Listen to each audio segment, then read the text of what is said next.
Like, ah! Redfin recently came out with their 2026 housing market predictions. We wanted to go through them with you guys and give you guys our reactions on them.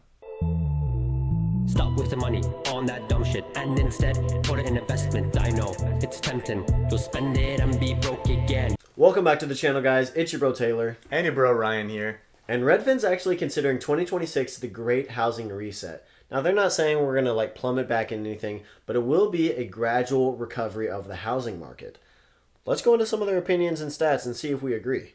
So for their first key prediction, mortgage rates and affordability. What everybody's wondering. So they're expecting rates will average about 6.3%, which is down from 6.6% in 2025.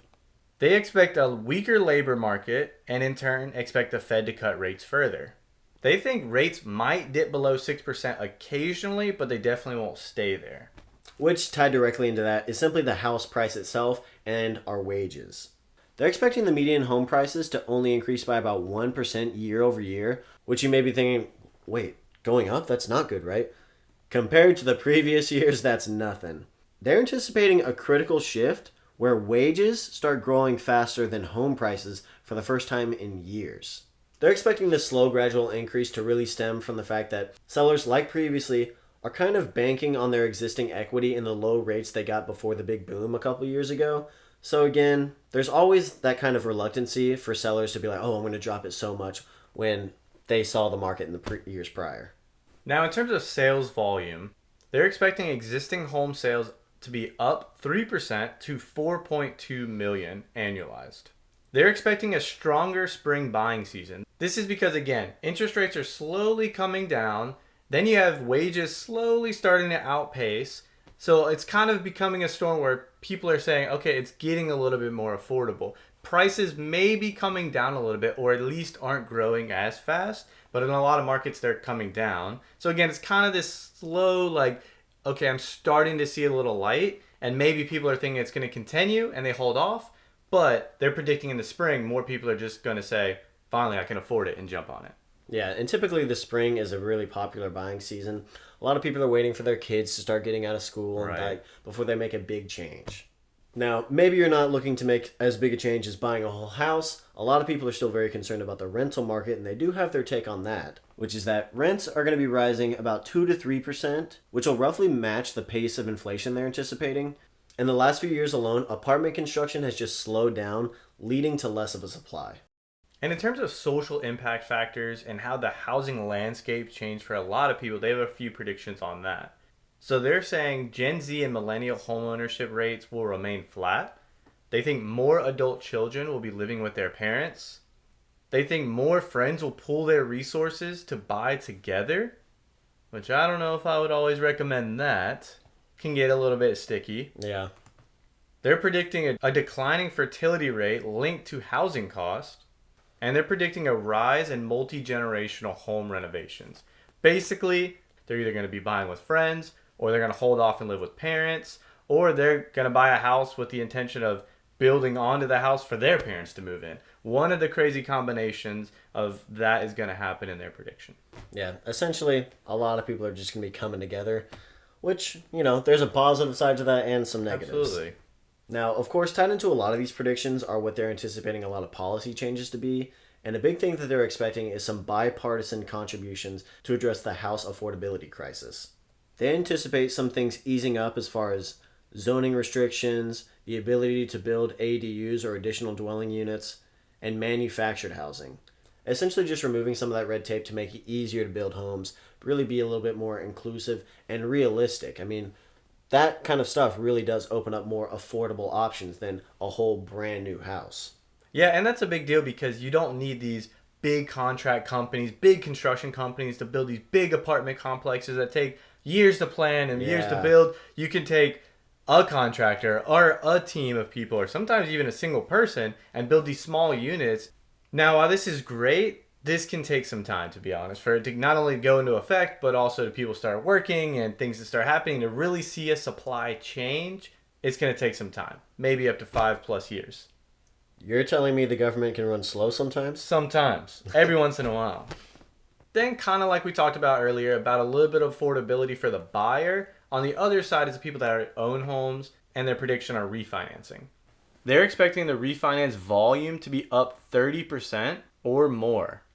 20% of homeowners have rates above 6%, and they're expecting more cash out refinances for renovations, which kind of makes sense in a number of ways. A lot of people got in at probably 7, maybe even 8% interest, and now it's getting to low 6, and it's probably going to dip below 6, they're thinking. So you could save a lot of money that way. Also, a lot of people have probably built up equity or already had equity with these low interest rates, and then now they're like, all right, I've been sitting on this, and it's not getting much better. I'm not getting that peak price I saw. Let me at least add that pool. Or let me build on and renovate and maybe sell it for more. Or let me just go crazy and do something really fun. Let me build a basketball court. Whatever they want, because they're like, I'm going to be stuck in this for a while. Yeah, 100%. And you may be a little bit confused, like, okay, well, if their existing mortgage rate is 2-3%, why would they refinance to what could very well end up being a higher interest rate? The housing market has boomed so much that even if it cools off, their current value is so much higher than their existing that refinancing lets them build so much equity back that it does become a bit of a math problem there, but in a lot of cases could very well be justifiable. Now, they did get a bit more granular in the fact that they predicted some hot and cold markets, and honestly, this one came as a bit of a surprise to us, and very well could be surprising to you too. But they think that a lot of the New York City outskirts and the Great Lakes region in the Midwest are going to be really hot. And their line of logic there, and it did make a little bit of sense, was that with our whole moving slightly away from full remote work, is that places like New York City, they're going to be a lot more commuters, and the surrounding areas are just going to see a bit of a rise, which, to be fair, I do see that. And, the Great Lakes and the Midwest region, they see as just currently very affordable and relatively safe as far as climate-related things and natural disasters go. On the flip side of that, they do have some predictions for some markets that are going to be cooling off, like Nashville. What? Nashville? Yeah, and other places that are affected by a lot of natural disasters, like Texas and Florida, which we can attest to. I mean, places like Florida, where there are a lot of natural disasters, the insurance alone has made it almost an unaffordable area. Obviously, home prices are expensive there, but I mean, the insurance market has just become so restrictive and so insane that a lot of people are viewing it as a place where there's no way to make money. You couldn't turn around and turn a profit in either the rental market or resale just because, again, natural disasters.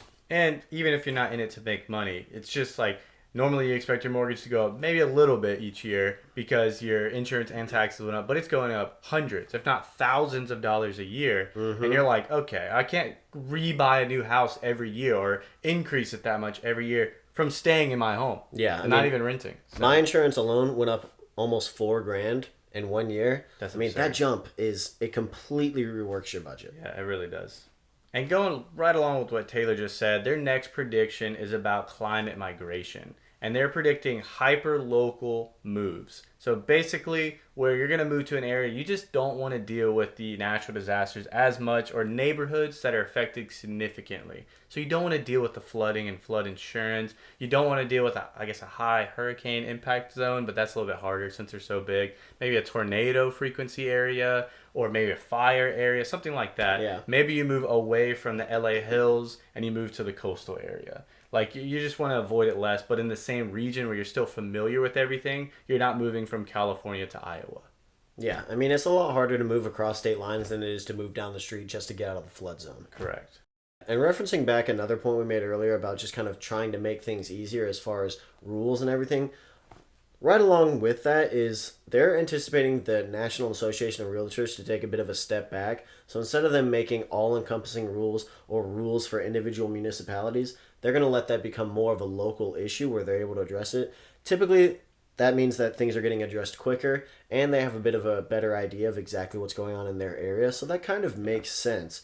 But they do think that that will happen just as a driving force to try and get things to be quicker, easier, and more affordable. And another prediction they have is AI is going to become more and more relevant in real estate and in the market. It's going to help people decide on houses. It's going to potentially create new products, new ways of buying houses, and it's going to help you answer big questions like, should I move out of the country? Should I move to this different neighborhood? Yeah. And it's just going to become an overall bigger part of people's lives, especially when making this big of a decision. And all in all, as you can kind of see in the trend, this is going to be gradual. This isn't going to be boom, the housing market fell out and everything's crashing. Yeah. It's going to be a slow, gradual improvement, slowly more supply, slowly prices come down or stabilize a little bit. In the short term, younger people, younger generations are going to struggle a little bit more. Again, they're going to try to be creative and find ways and use resources, maybe go with a friend, maybe live with family longer until they can see that affordability get a little bit better. Yeah. And it just goes to show that things are constantly evolving and changing. Chances are that, maybe they get some of this correct, maybe they get all of it correct, but nobody can predict exactly what's going to happen with the real estate market. If someone tells you that, oh, I know 100% this is going to be what it is, step by step by step, and they happen to be correct, that was luck. Nobody can predict this down to an exact science. Of course, do your own research on what's best for you. Maybe use AI as a tool, maybe use a person. You're like, oh, AI is not for me, I refuse. And you do get a classic realtor, make sure you get someone you trust. Surround yourself with good people, because this is a big decision. Even if you're in the rental market, this is a big thing. It's oftentimes people's biggest expenditure, so this is a topic that a lot of people care about. So we hope you guys got something out of this. As always, we appreciate you tuning in. Be sure to like, subscribe, and stay tuned. Stop wasting money on that dumb shit and instead put it in investment. I know it's tempting. You'll spend it and be broke again.